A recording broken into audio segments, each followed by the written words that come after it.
आप सभी माता बहन भाइयों को जय श्री राधे। आज हम कार्तिक महात्म्य के दूसरे अध्याय को सुनेंगे।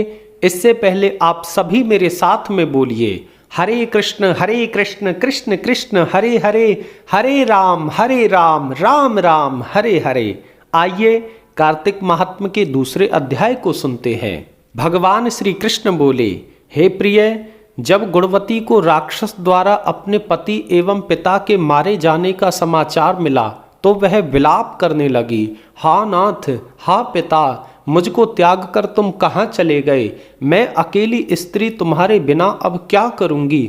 अब मेरे भोजन वस्त्र आदि की व्यवस्था कौन करेगा? घर में प्रेम पूर्वक मेरा लालन पालन कौन करेगा? मैं कुछ भी नहीं कर सकती। मुझ विधवा की रक्षा कौन करेगा? मैं कहाँ जाऊं? मेरे पास तो अब कोई ठिकाना भी नहीं।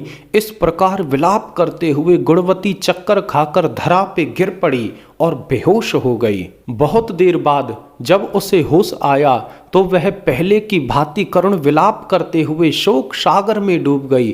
कुछ समय के पश्चात जब वह संभली तो उसे ध्यान आया कि पिता और पति की मृत्यु के बाद मुझे उनकी क्रिया करनी चाहिए जिससे उनकी गति हो सके।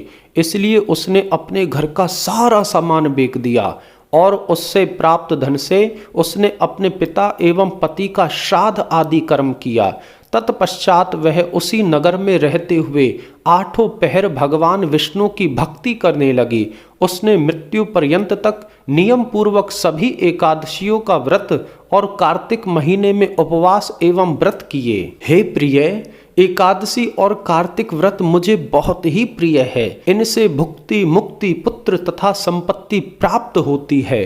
कार्तिक मास में जब तुला राशि पर सूर्य आता है तब ब्रह्म मुहूर्त में उठकर स्नान करने व व्रत व उपवास करने वाले मनुष्य मुझे बहुत ही प्रिय हैं, क्योंकि यदि उन्होंने पाप भी किए हों तो भी स्नान व व्रत के प्रभाव से उन्हें मोक्ष प्राप्त हो जाता है।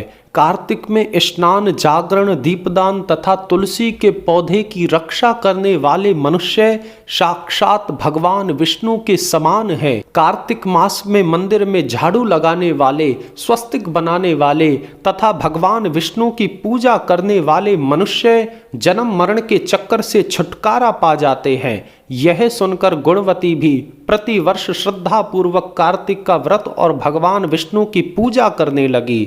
हे प्रिय, एक बार उसे ज्वर हो गया और वह बहुत कमजोर भी हो गई थी। फिर भी वह किसी प्रकार गंगा स्नान के लिए चली गई। गंगा तक तो वह पहुंची, परंतु शीत के कारण वह बुरी तरह से कांप रही थी। इस कारण वह शिथिल हो गई। तब मेरे दूत उसे मेरे धाम ले आए। तत्पश्चात ब्रह्मा आदि देवताओं की प्रार्थना पर जब मैंने कृष्ण अवतार लिया तो मेरे गण भी मेरे साथ इस पृथ्वी पर आए, जो इस समय यादव हैं। तुम्हारे पिता पूर्व जन्म में देव शर्मा थे तो इस जन्म में सत्राजित हैं। पूर्व जन्म में चंद्र शर्मा जो तुम्हारा पति था वह आज डाकू है। और हे देवी, तू ही गुणवती थी।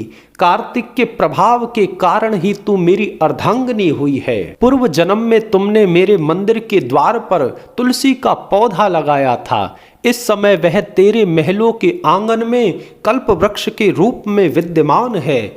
उस जन्म में जो तुमने दीपदान किया था उसी कारण तुम्हारी देह इतनी सुंदर है और तुम्हारे घर में साक्षात लक्ष्मी का वास है, क्योंकि तुमने पूर्व जन्म में अपने सभी व्रतों का फल पति स्वरूप विष्णु को अर्पित किया था। उसी के प्रभाव से इस जन्म में तुम मेरी प्रिय पत्नी हुई हो।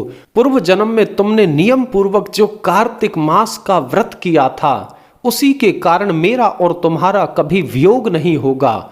इस प्रकार कार्तिक मास में व्रत आदि करने वाले मनुष्य मुझे तुम्हारे समान प्रिय हैं। दूसरे जप तप यज्ञ आदि करने से प्राप्त फल कार्तिक मास में किए गए व्रत के फल से बहुत थोड़ा होता है। अर्थात कार्तिक मास के व्रतों का 16वां भाग भी नहीं होता। इस प्रकार सत्यभामा भगवान श्री कृष्ण के मुख से अपने पूर्व जन्म के पुण्य का प्रभाव सुनकर बहुत प्रसन्न हुई। आप सभी मेरे साथ में बोलिए, हरे कृष्ण कृष्ण कृष्ण हरे हरे, हरे राम राम राम हरे हरे। पुनः आप सभी माता बहन भाइयों को जय श्री राधे।